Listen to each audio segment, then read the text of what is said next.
The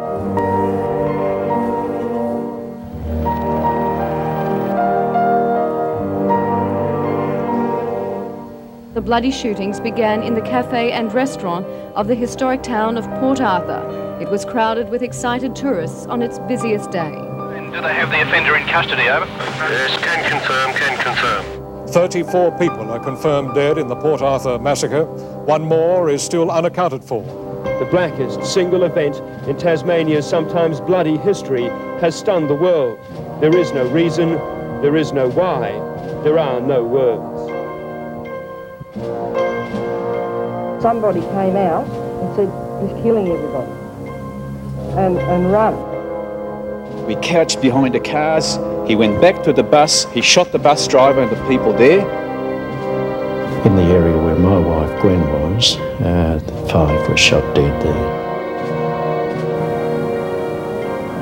Some people died in my arms.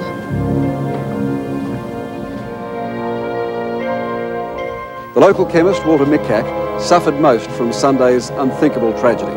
He's lost his wife, Nanette, and his only children, 2 little girls, Alana and Madeline. It's like in an afternoon, my whole life's just been erased. In some ways, I wish that I had been there as well, because I find it hard to think of any reason to really be here.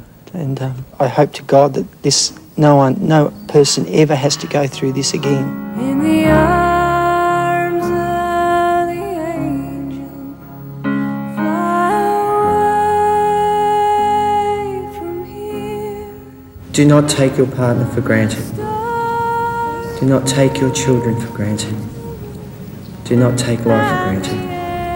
And most importantly, do not take tomorrow for granted.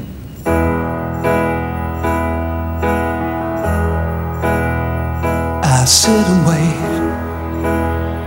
There's an angel, contemplate my fate.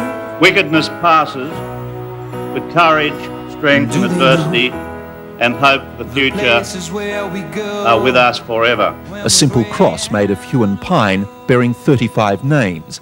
There released 35 white doves for 35 lost lives.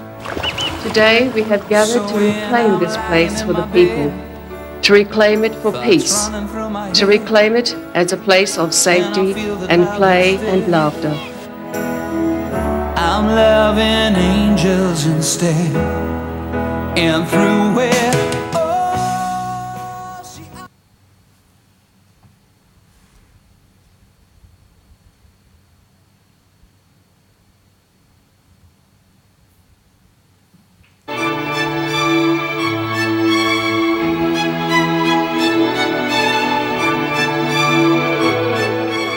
I'll do everything in my power to try and ensure that another person doesn't ever have to be in the same situation as what I've had to be in. Tasmania, along with Queensland, is regarded as having the most liberal gun laws in the country. Only in Tasmania can you buy a semi-automatic weapon over the counter. Putting into the hands of these people who are often fascinated by weapons, fascinated with violence, the instruments of mass destruction is just stupid. There is no legitimate interest served, in my view, by the free availability in this country of weapons of this kind.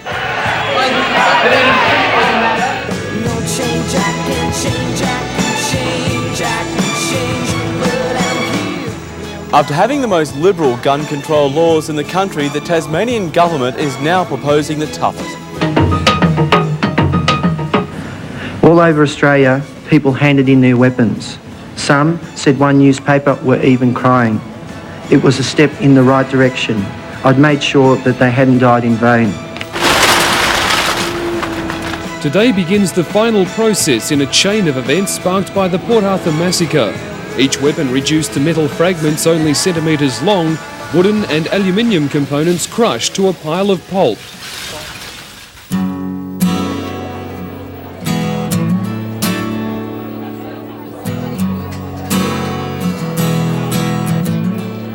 Do not stand at our graves and cry.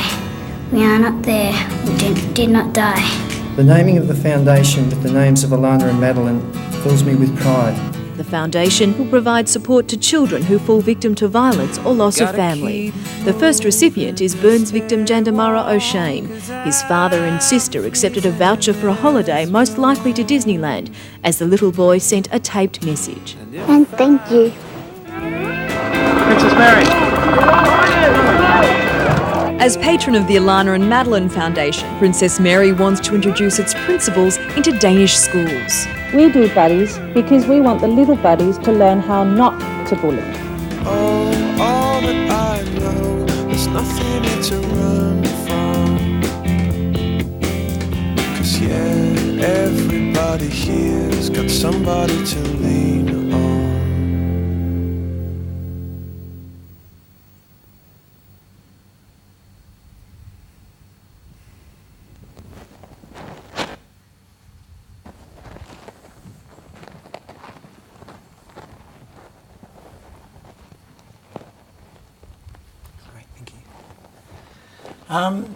Well, welcome all here today. I do feel very honoured actually to have been invited and thank Rhiannon and the team who have organised to get me down here. And I have to say, on behalf of the Alana and Madeline Foundation and the 20 years that we've been going, I want to express my gratitude at the work that you do, at the very close relationship and partnership that we've got with you. I still remember being at an event with Princess Mary back in 2008 and having a long discussion with Mick Kilty at the time. And that work has continued, and it was interesting having a discussion this morning before speaking, and just the avalanche of a problem that it is as far as the internet and the abuse that happens online is really quite scary.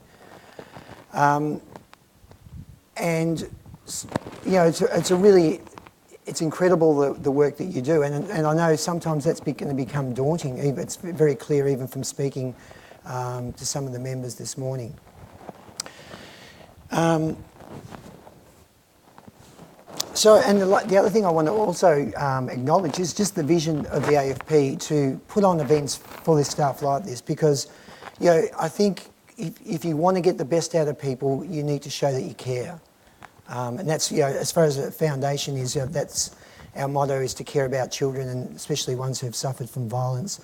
So I want to say, congratulations on that vision and being able to do something on an ongoing basis that's going to help that, and also that's going to help all those thousands of children, hopefully, that will be saved from some of that violence and some of that bullying that occurs online.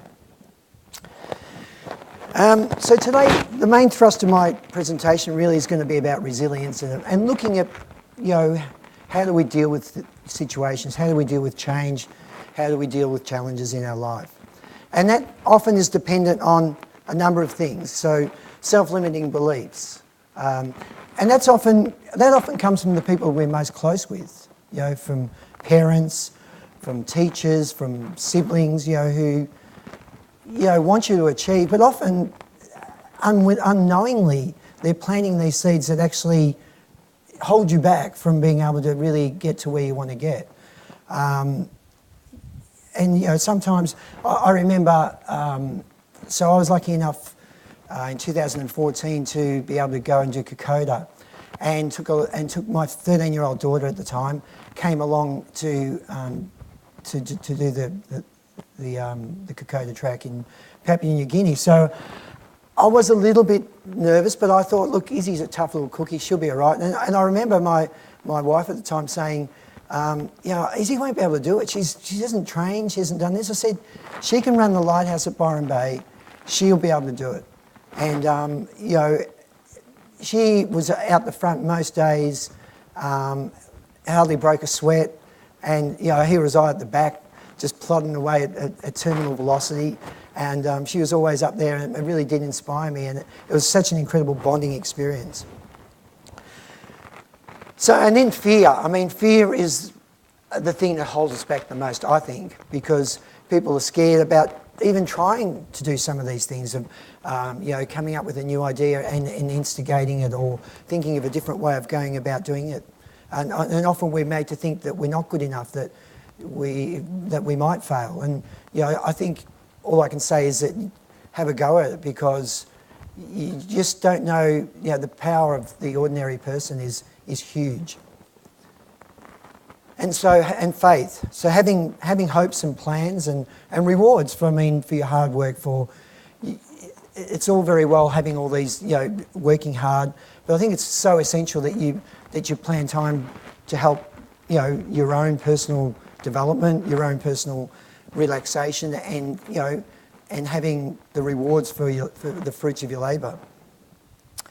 And attitude and energy, and I think that's the number one crucial thing, because that really governs how we go about dealing with all those challenges. So the one thing that links us as human beings is that we're all going to face change at some point in our life. We're going to face change, and we're going to face challenges. And what resonates for me the most is that it doesn't really matter what that challenge or that change is. It's how we take that change and try and make something happen as a result of that. How do we take a really bad, unwanted event and create some positive outcome from that? So change comes in all kinds of shapes and forms. So this is a good example of Mother Nature and global warming. And the polar bear, his environment's just shrinking all the time. Again, Mother Nature. This is the Black Saturday bushfires in Victoria, and no one. I remember working that day in Melbourne, and no one had any idea of the carnage that resulted from that. I think there was 187 lives lost, many just trapped in their homes, and it was just one of those freak events of Mother Nature. Then sometimes it's things out of our control. So terrorism, and this is the monument in Bali from the Bali bombings, and I don't know if any of you have been there and seen that. And what struck me most from that is the number of names on there and the number of countries that people lost their lives from. And that event has obviously had a ripple effect that's gone all the way around the world, because I think there's 20 different countries there. Obviously, the most were from Australia, but it's things like that where things are totally out of our control. So for me, obviously, this is the other thing. So it often happens when we least expect it. I don't know if any of you surf, but this guy's obviously gone out on the weekend probably and thought, look at that wave, it's looking great. But little does he know what's sitting in that wave, and whether that shark's going to just keep going, or whether it's going to come back and that's the end, like within that split second. And that's often how things can happen, when you least expect it. So for me, on that Sunday in April in 1996, that's exactly what happened. I'd sponsored a golf tournament at Port Arthur, and my wife Nanette and the girls went to Port Arthur for a picnic, and during that afternoon we heard gunshot. Well, we heard firing from the historic site, so we were sort of laughing to each other, saying, "Oh, they must be doing a reenactment," because the last thing you would ever possibly foresee is that what was actually going on there. And we later that day, so I went back to the site. I saw our car there, went home, they weren't home, came back to the site, and it was, to say it was utter carnage is, it just people running in all directions, people traumatised, people telling me that they've seen my wife and daughter hiding under somewhere, and I'm sure some of the people were saying things that that weren't true. But anyway, so that evening I found out.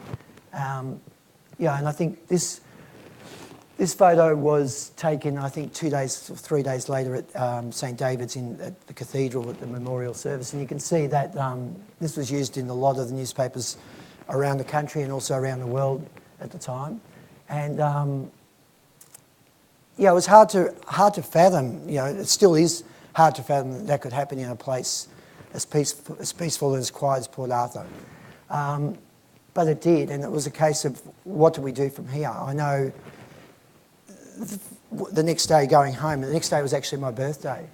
And I woke up and I went to the bedside table and I opened the drawer and there was a card there with nothing written in it, but it was a black man holding a little baby, white baby in his arms. And that would have been my birthday card.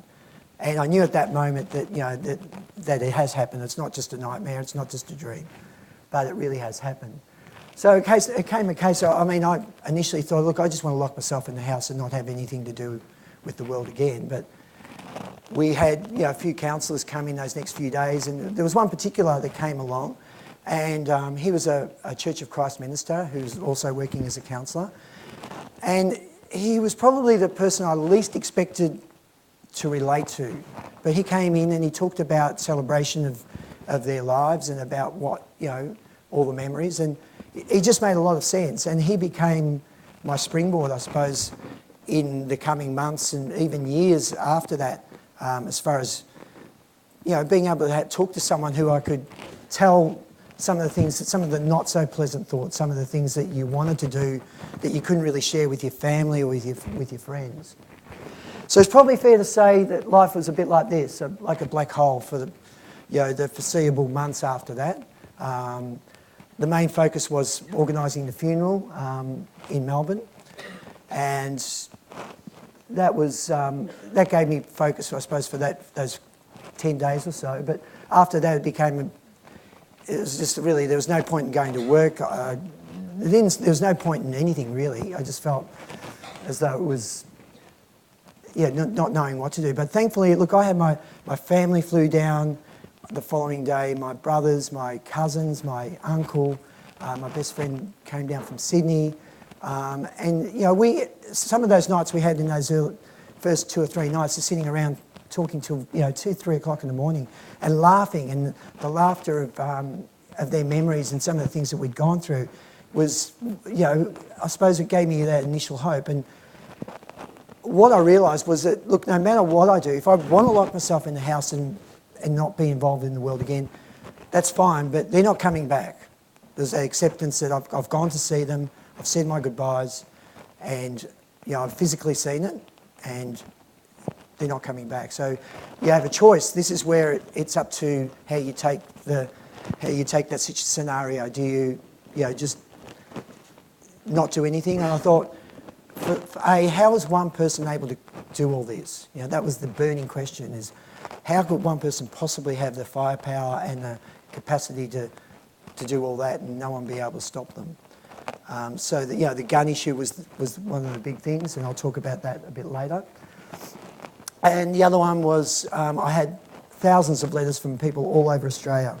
And there was all kinds of interesting things. There was lots of soft toys, there was religious books, there was you know, well wishes, there was a lot of people sent money or cheques to saying, you know, if there's something you feel like setting up, anything that's going to keep their memory alive, all kinds of things.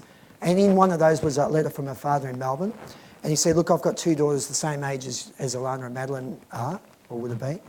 And why don't you set up a foundation that's going to, in honour of their names, it's going to help other children who have suffered from violence. And so, yeah, a year later, the Alana and Madeline Foundation came into being, so April 1997. So when we talk about resilience, you know, obviously for me it was a case of, you know, going right back to the start. So this is me as a little 1-year-old, or probably maybe even less than one, where my parents were living. So my parents both from Croatia, and I find it quite ironic that they came from villages that are 20 kilometres apart as the crow flies, and they met in Melbourne on the day my dad arrived there. So I think it was 1960, and Dad arrived. He got offered a job the very day he arrived in Melbourne. He got offered somewhere to live, and he met my mum. So his life was pretty well set at that point. Yeah, and they obviously arrived with just their suitcases. They had to flee their home country because there was just really nothing there for them. My mum, for example, had her dad died during the war when she was 3, her mum when she was 8, and 2 other siblings. So there was 4 siblings left, aged between 12 and mum would have been 7 or 8. So just left to fend for themselves. So this is my mum, Ilka, and this is taken in our family home in Melbourne. And I don't know how many of you are interested in AFL, but there is a reason why I'm smiling like this with that Carlton jumper on, because it was the first year I went to the football. It was 1970. And I was pretty keen on football, and it was the 1970 grand final. I was sitting actually in this spot in this tree at half-time of that game. Carlton was losing. Carlton was playing Collingwood, so I'll just fill you in for those who are not interested in football. We were 44 points behind. I was sitting in that tree in that very spot crying my eyes out because I thought there is no way knowing we're going to win this game. And sat there listening to it. After half-time, there's a young player came on the ground called Teddy Hopkins, kicked 4 goals. Carlton, in the end, won by 10 points. And as an 8-year-old, I shook my head and go, you know what? You just cannot believe something's going to happen until the final, until the end, because things can change. You know, you can change, the situation can change. Yeah, the other thing that came out of that was this fellow, Jezelenko, who actually came from the ACT. I thought that was an interesting connection. And he, kids in the school ground, in anywhere where AFL's played, still try and mimic that mark these days in the schoolyard. So, I think from the things that we've learned in our growing up, and the hardship, and sometimes maybe the hardship of others around us, or things that we've experienced, we have got the capacity to deal with things when they go wrong. Sometimes we just need to have the right environment around us, the right people who are not going to be having judgments, who are not going to be having, setting, their beliefs on you that you can or you can't cope. Because that was one of the main questions that was asked over and over. People would say, I don't know how you survived, because if I was in that situation, I don't think I could have. But I mean, I think every day you just keep looking for another reason, about something that you can do to make it better. So this became this is my commitment hero, Nelson Mandela, and I love the strength of that ANC salute, because he spent his whole life really working for his people, spent 27 years on Robben Island, and I think was quite happy and accepted that he may never ever get off there. But we did have change. We had generational change. Apartheid was dismantled. He became the Prime Minister. And whilst there's still a long way to go in South Africa, and it's going to take a long time to get that generational, learning for the population and to come out of poverty, it's happening. So that for me has always been a really uplifting thing.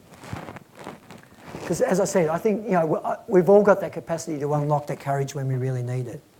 And sometimes I think in your situations, you're going to be dealing with lots of hard, really difficult scenarios, challenging things that most people don't want to contemplate or see, or prefer to think that it doesn't happen. But it does happen, and you look at the world today, and we talk about change. In prehistoric times, the change would have been, I'm a caveman, there's a saber-toothed tiger, I'm up in the tree, and I'm going to sit up in this tree until the saber-toothed tiger, till one or the other gives in. And that was the extent of it. But today things have changed. We've got terrorism, we've got car attacks into crowded places. We've got people attacking with firearms randomly, like say at the Lynn Cafe or at Port Arthur. So it's a completely different world that we live in, and it's much more complex certainly for our children, and it will be for theirs as well. So some of those issues, you know, the firearm issue, that, as I said before, that was the burning thing for me. Is like, how could one person get that sort of arsenal? How is that possible? And you talk to some of the people who were there and said, how come no one was able to stop this person? And you know, the fact that he had a weapon that could just keep firing round after round after round. But you know, the positive thing of that is that, so the day after, the day I was flying to Melbourne for the funeral, about 10 days later, I thought, look, I'm going to write a letter to the Prime Minister just about my thoughts about how could this happen, about the impact on my life. And not really expecting any response, but just thought, look, I'm going to do it just for the sake of it. And about 2 days later, the night before the funeral, I had this phone call about 9:30 at my parents' place. And my brother said, oh, well, there's a phone call for you. And I said, oh, look, it's late tomorrow. No, I'm just going to go to bed. I'm just heading up. He said, no, you better come. And I said, no, tell him to ring back tomorrow. He said, no, well, it's John Howard on the phone. And he wants to talk to you. And I sort of joked. I said, oh, yeah, I know I'm Peter Costello. And he goes, come to the phone. And John Howard said, look, I want to thank you for the letter. And if it's all right, I really would like to read this at the police ministers' meeting tomorrow, because I think it's what I need to get this legislation passed, because we've got some of the states, despite what's happened, are still resisting wanting to change things. So I have to say, the resolve there and the harnessing of the emotion of the whole population is something that we can be really, really proud of. In that 20 years since, our death by firearms has dropped by 50%. And touch wood, we haven't had a mass shooting since then. So we're nearly 21 years. So, that I think in itself speaks for itself when you look at the situation in the US. So, we as a country have made a real stand that we don't want to go down the path of the USA, that we want to change it.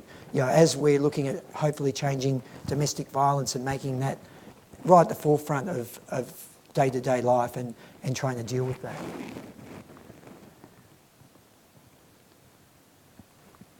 So the other thing that happened, obviously, was the letter and the formation of the Ilana Madeline Foundation. And I remember at the time thinking, it sort of felt like it was like this little preemie baby, and thinking, well, what are we going to be able to do? We've got no funding.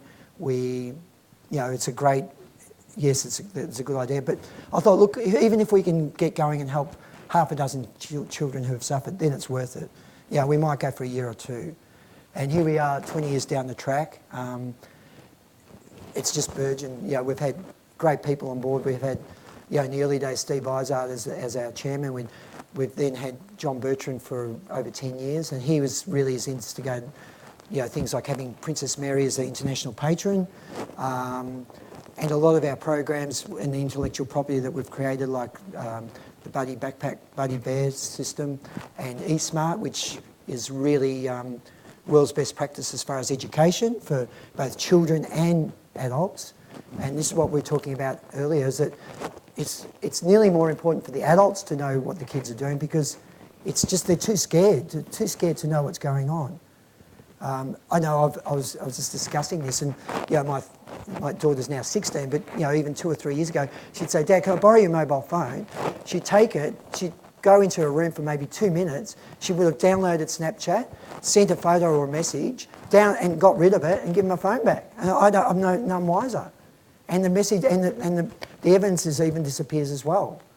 So, to be aware of those things that, the things that are out there, and knowing how to deal with it, how to put controls in place for the children, so that, like, you wouldn't give your car to kids and just hand them the keys. So often, parents just allow everything that's available on the internet, no filters, no locks on their devices, and potentially really serious things can happen as a result of that. So as I said, this is my Isabella, and she says, "Dad, why have you still got this photo up on your presentation?" I said, well, "That photo with the cat, you'll never come down because it's so cute." And for me, that's my most powerful motivator.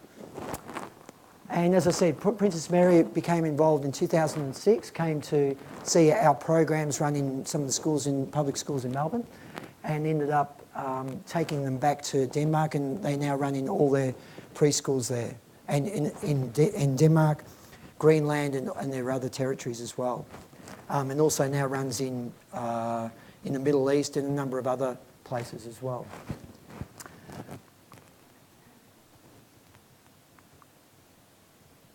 So, we can all come up to situations that are tough, and the hard thing is being unstoppable, because people can come up with an idea about how we change things, how we do it a different way, how we deal with, I don't know, debriefing, or dealing with people who have been traumatised or have had to deal with what seems like an insurmountable problem in society. But you need to remember that sometimes you just have to run through the brick wall, but you need to work a way of getting around it, be it around the side, over the top, or some other way. Because we all tend to live like there's a tomorrow. We've all got those phone calls on our mobile that the person's rung us 2 or 3 times, and then you next time they ring, you go, "Oh yeah, I've been meaning to ring you back," and we often lose sight that the best time to do something and get it out the way is straight away, right now. Creating positive emotions, and particularly in the workforce. I mean, when you're dealing with where you've got violence happening, where you've got terrorism, where you've got a number of different aspects of the job, and also maybe workload. I think it's so important that you get that. I know. I've gone back to working in pharmacy, and one of the important things for me is that I love going there because we have music that I like. The customers, we just have fun. We make it interesting. We make it fun, and it then doesn't seem like work. Having hope and fun, and I think this is, again, in those early days, if I didn't hold on to the hope that it's a shit day today, that, like as I was sitting there before, that the tear's not far away when I watch that video, that hang in there because tomorrow will be a bit better, the week after will be a bit better, and, in a year's time, things can be, you can accept what's happened, and you can live a normal, productive life, and do things that, again, that are going to change things in the community. Because in the end, I think this rings true. Once the game is over, the king and the pawn go back in the same box. So it doesn't matter if we're the cleaner here, it doesn't matter if we're the IT guy, it doesn't matter if we're the head of the AFP. We've all got a job to do, and if we all do it at our very best, then the thing's going to work cohesively, and you're going to get the best possible results. So I'll talk about unstoppable. This is probably going a bit far, but I reckon this is a very good example of it. So Tiananmen Square, a bit over 20 years ago. And this one person stopping, 4 tanks. And I often think, thank goodness some of the world media was there, because, that might have been a different scenario if they weren't. So as I said, giving yourself a challenge or giving yourself a reward, I don't know if I could call doing Kokoda a reward, but it was certainly the most humbling experience of my life. I read a lot of books before I went, and then when you actually start climbing and you think, these poor soldiers, it's 32 degrees, it starts raining every day at 1 or 2 o'clock in the afternoon, just monsoonal rain. You are walking like that, and it actually became, after the first day, there's no point changing clothes, because within 5 minutes you're wet and sweaty, and you might as well just put the same ones back on. But and to think that these soldiers were always fighting, at a disadvantage of 1 to 3 or 4 against the Japanese.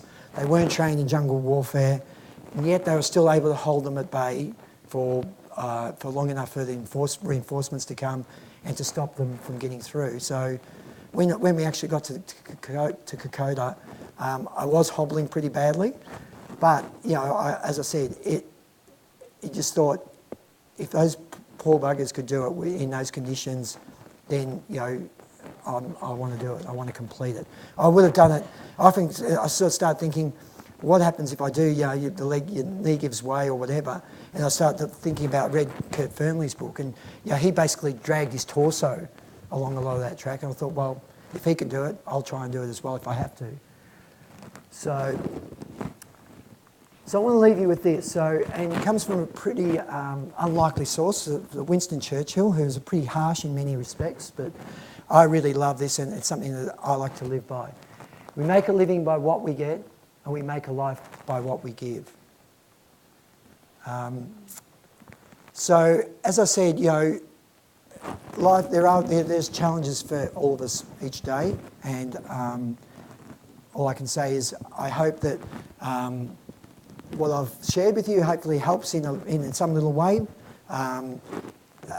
in your debriefing, in the discussion. Hopefully that lasts for a while into the future as some of those messages filter through. Again, thank you to AFP for having me here, and I'm happy to answer any questions.